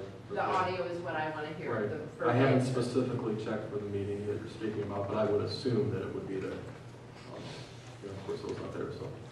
But I will look for it. Do you know what meeting in particular? When we went into executive session, I think there's several meetings that were in executive session having to do with the marathon. okay, both of them. Alderman But White, I'd like to we'll figure it out. Alderman White, do anything. Yeah, I just think it's very prudent now to follow up on what Alderman Hayes said. I think we just need to get a clear picture of what's going on, where the city actually stands, where Mr. Cook actually stands. Because going back and forth right now, we're not really going to get too much. And I think if Mr. Warner agrees with that, maybe we should wait for him to do his research and bring it back to council. I don't have any problem about any research, and Garrett really just, he and I just looked at this really over the weekend. Or I guess it was right before they put the packages, minutes before the package went out. We copied this to go in there. Can we just have to go through the files? I'm not opposed to that, because I think you understand, there's been no secret that we accepted the check, we paid off the note, and it was in the newspaper, many articles that we agreed to make this a park. And it was approved, and it was stated very clear, there was nothing hidden, and it's been since 2010. But sir, the quitclaim took 2 years to Ma'am, file. I would like you to. That there, you probably have to get Mr. Cook and Mr. Sprague in the room and find out why. I did not, I did not particularly have anything to do with filing the quitclaim. Now, so Gary can research that, but I'm telling you, those two gentlemen who are very well-versed practicing attorneys were discussing that. I know they had But discussions. sir, the former clerk told us multiple times, it's in the deed, it has to be done. When there was no such deed at the time, those statements were being made. But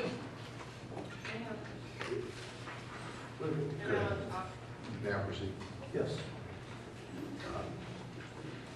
Just wanted to point out, and these are matters that are really independent of the deed issue. I think, as Alderman Hayden had requested, I can look into the deed issue. What we're talking about reflected in these documents are payments made to the city with condition that the property bear restrictions. So I just want to go through, I already hit touched on the Economic Development and Annexation Committee meeting minutes of October 6, 2010.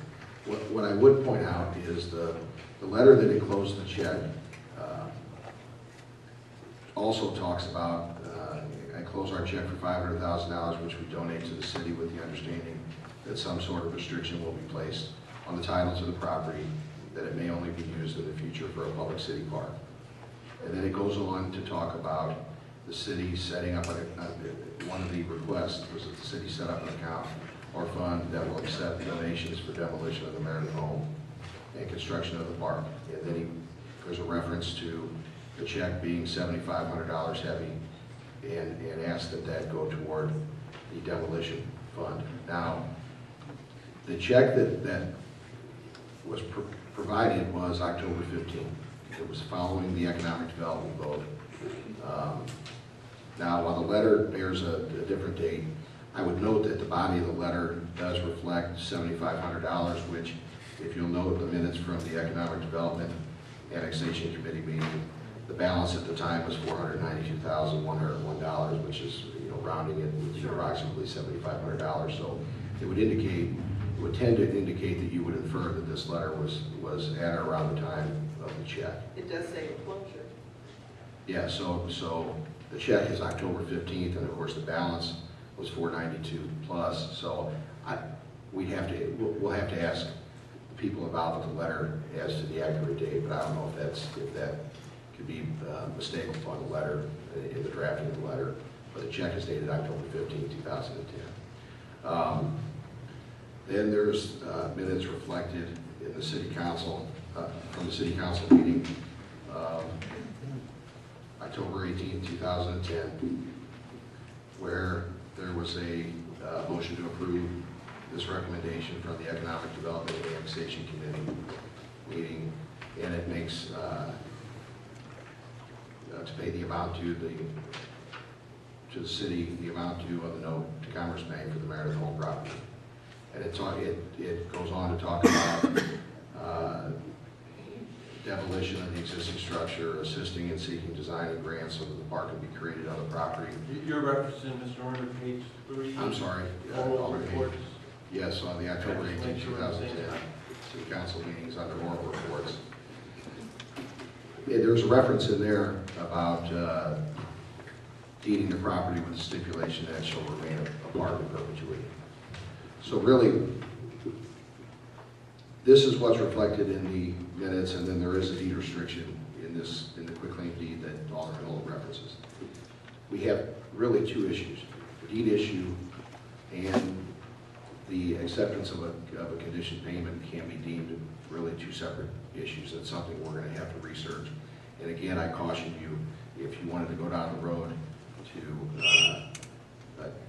talk about trying to reject whatever the conditions were on the payment that was made in 2010 and accepted by the city, that you consider making a finding, and you can address that in executive session. But I really think at this point, I think there's information that I'll have to gather and I can provide you. I can respond to requests that were made and maybe paint a clearer picture, and then you have something further to discuss in relation to this. Alderman Schneider.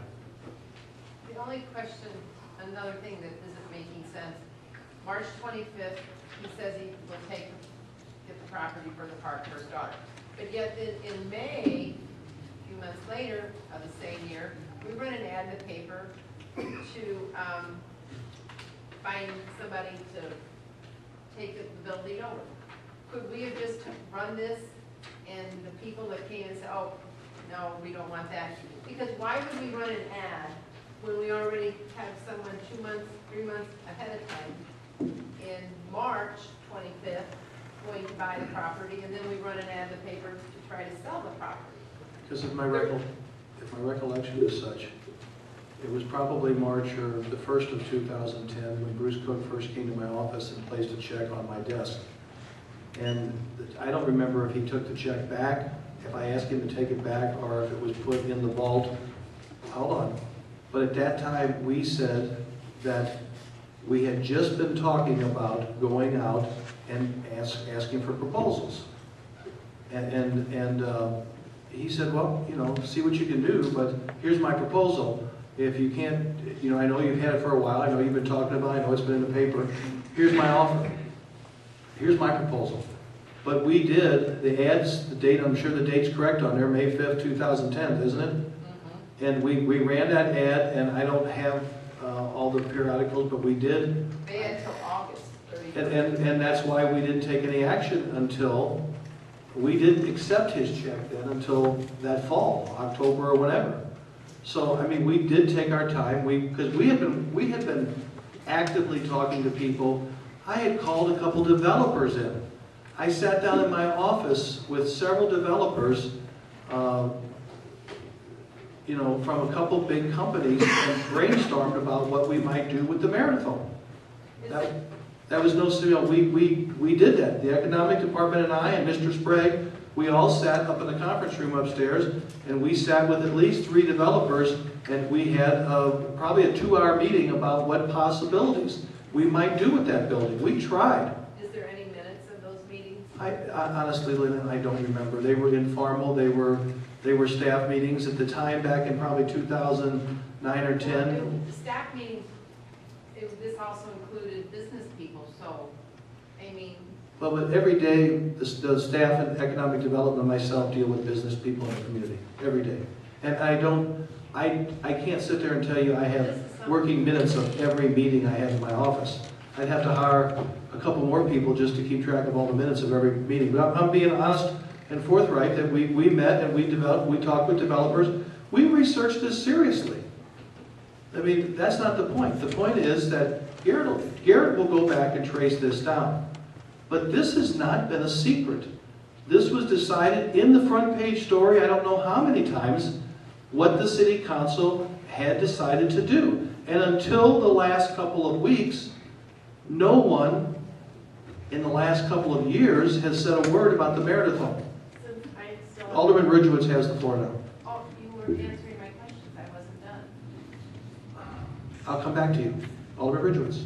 Mayor, I just was wondering, are we past the point, is it possible that Larry and his crew, that they're, could give them a year? Or are we past that? Well, I think Garrett and I are going to certainly have to discuss this. He's going to have to do a little research, as he said tonight. And I think out of fairness, Garrett and I are going to have to talk to the Cooks. In the agreement, when we accepted the money, we stated that we were going to turn it into a park in perpetuity. And we accepted it with that statement in the minutes and in the public record and in the public paper and everything else. And that was not disputed by anyone for the last couple of years. So that was no secret, and we didn't rush into it. We took a pretty long deliberation. So I think we're going to have to answer those questions, and I think Garrett and I, it's only appropriate that we'll try to meet with Mr. Cook and his wife and have a discussion. But I mean, in my opinion, and I'm not the lawyer here, this council took action, and we need to stand by the action we took. But like I said, I will talk with Garrett and let him do his research. We'll try to talk to the Cooks, and then hopefully within 2 weeks, we can come back and Garrett can report to you the findings. I got to go back to Alderman Schneider first. Can I make a suggestion that there's going to be a lot of questions thought of after we leave here tonight, and ones that are probably not all going to get answered? What if we send all these questions to the attorney so he had the ability to look at the information and answer the questions, and then we have a special meeting for this? We've had numerous special meetings for everything else. We can have a special city council meeting after we get all our questions in to sit down and discuss this and get our answers, because as he said, he has to go back and research. It would be no more than fair for him to be able to answer them honestly and let us get all our questions sent to him, and he would be able to answer them all.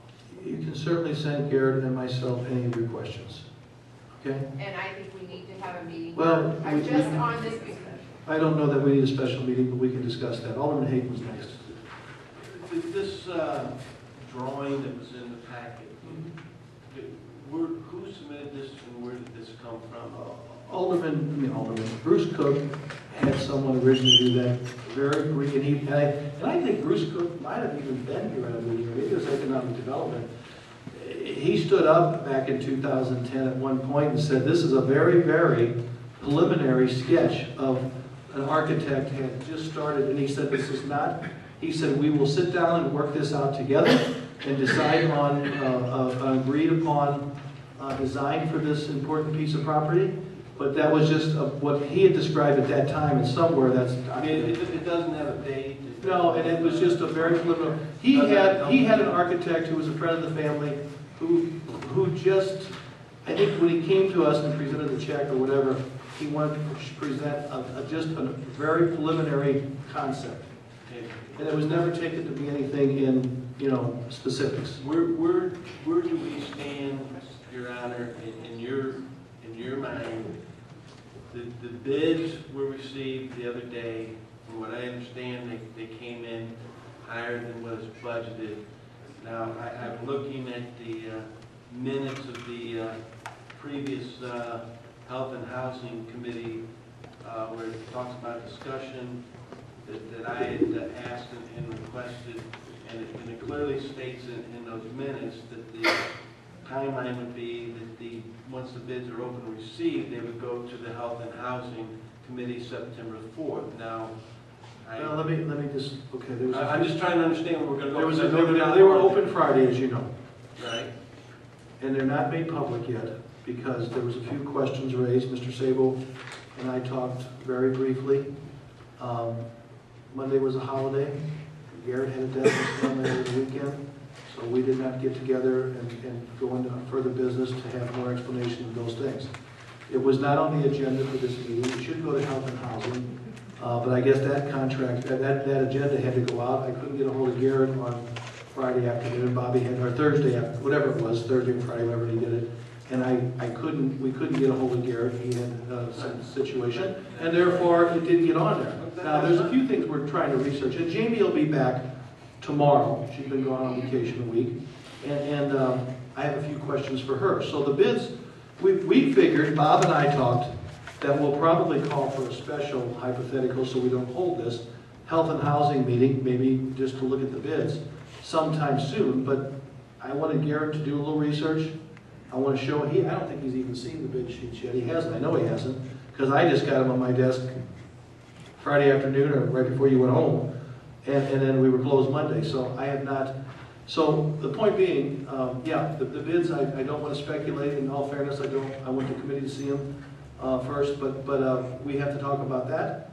But that's, and once again, I wasn't about to rush that and throw it on the agenda when Mr. Betts was trying to contact Garrett or I, and Rick Ortiz was trying to get a meeting with me and a couple other people. I was not trying to mix. I want to get their answers. I wanted them to explain.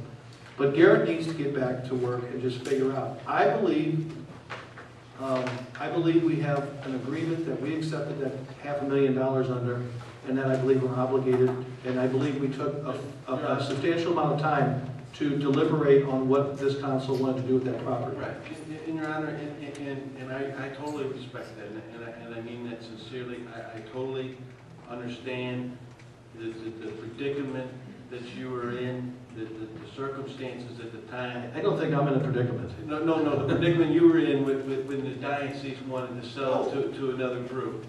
You know, that I understand what you were trying to do, and I commend that. What has transpired here, though, and certainly, you know, nobody is necessarily, and I don't think this group of people out here is looking necessarily to break an agreement as much as, from what I understand, Your Honor, that they're actually trying to enhance, you know, the initial agreement that was made between, if we do have a legal agreement, and I think the city attorney is going to have to give us more information on how much of a legal agreement that is and how binding it is, and you would have to give us basically, I would expect Mr. Horner, if there is an agreement and we choose to not honor it, what our legal liabilities and those things are. But I want to get back to the point, Your Honor. I think that where we're at now, from where we were 3 years ago, things change, times change, and it happens every day in business, in any type of form of relationship or life. Things change.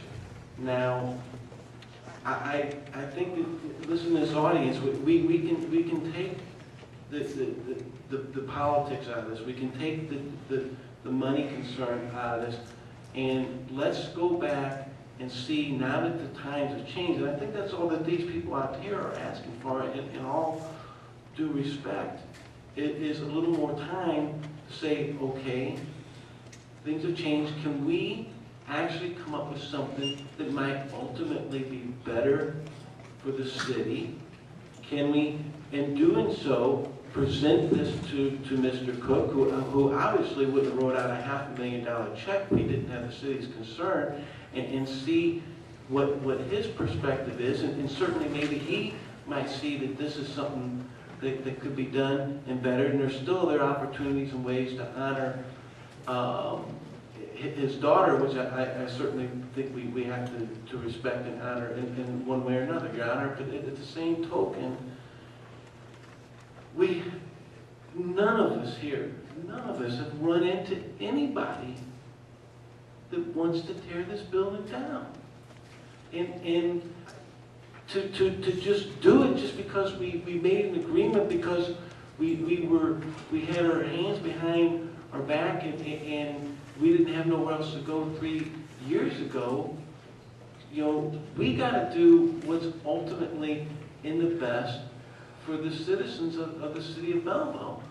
And the citizens are telling me that they would rather see a functional building there that could generate commerce, be on the tax rolls, and also is a key argument as to why down the road we may need the municipal garage that we've talked about.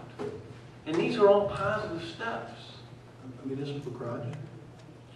We've talked about building a new garage. On that site? Not on that site, no, but down a couple blocks away, if you're looking for ways to justify the need of the garage. I will tell you what, I will just be upfront about this, and we can go on to the next meeting after Garrett does his research. Several of the people who looked at the building looked at it for possible lofts or offices, and they were very insistent. You can't have lofts and have parking a block away. You can't carry your groceries a block and a half, and have a parking garage at far away if you're going to make them into lofts or a hotel. People got levy. So I'm just telling you, these conversations came up. They were very much discussed, and they were things that people came to us and had open dialogue about. Alderman Holt? Did any of the people who were talking to about parking consider digging under the building? I can't recall that was an option. Would you lift the executive order and allow this group and their investors to go through the building? I will talk to the city attorney in private. We'll talk about that. Understand, I put the executive order on at the request basically of the fire chief and a few people about safety. Kenny Vaughn and I talked. There was a number of things starting to happen in the building, and we just, we had let the building be used for Art Square and different events to go in there. And we finally decided that because of the deterioration of different things, I guess mold and moisture had triggered and caused us to turn off some of the alarm system because it no longer is malfunctioning, and because of some of the things we were afraid of sharding out and the mold and that, we just. So they're willing to sign. I will, but once again, I think before we go, Garrett needs to research this before I let anybody get their hopes up and put them through the building. If he needs to research this, and we need to talk to Mr. Cook. If we're going to end up having to have a legal battle about the decisions we made, it doesn't do no good to parade a whole bunch of people through there before the council gets. But until that's done, Your Honor, nothing's going to move forward on the demolition. Can I at least get that from you? Well, at this point in time, all I can tell you is it's not on the agenda. It's not on the agenda for the the health and housing meeting tomorrow night. It's not on Wednesday night. This tomorrow night already? Yeah. So it's not on the agenda for that, and I can tell you that for sure. Okay. So Will you promise not to call a special meeting about it before their next? I will promise this. I'm not going to call anything about the demolition until Garrett gets a chance to research and we can have some facts about him having a fair chance to dig into the timeline a little bit more and giving his legal opinion about where he believes we stand as far as the fact that we accepted this money and paid off the notice. And not all of the conditions were met by the other person. So that needs to be part of it. And well, you can send those questions in. Okay. Your Honor, I just want to again, I think this discussion, and I think it being done in the public forum, it has been very positive, and I want to thank all that we're about. Thank you.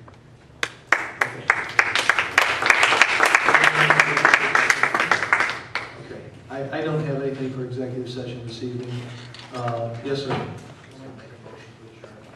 Well, I will accept that motion to adjourn. A second by Alderman Ruther. What's that? It's the agenda. It's got to be on there for tomorrow night. It is on there? Yeah, it was on. That was a mistake. No, for demolition? Yeah. Bid acceptance for demolition and asbestos removal of former Meredith home tomorrow, Wednesday, September 4th. Okay, that's a mistake because Bobby and I, he called me Friday afternoon. Huh?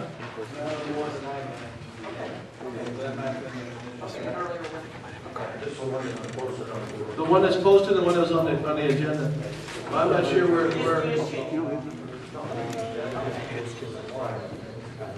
So where, Bobby, do you reckon, where does that one come from? We have a motion and a second for adjournment. All in favor of adjournment, we can discuss this afterwards. Signify by saying aye. Opposed? Meeting adjourned. So this was before we had Vince open. Okay, and then they came in and then we talked to them. There's a local fellow business that's expressing they've been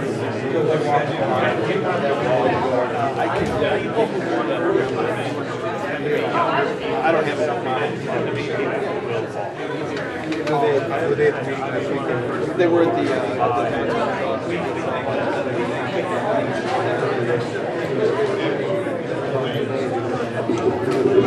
yes, they're very interested in it. They've already spoken to the guy, you can show some interest in it.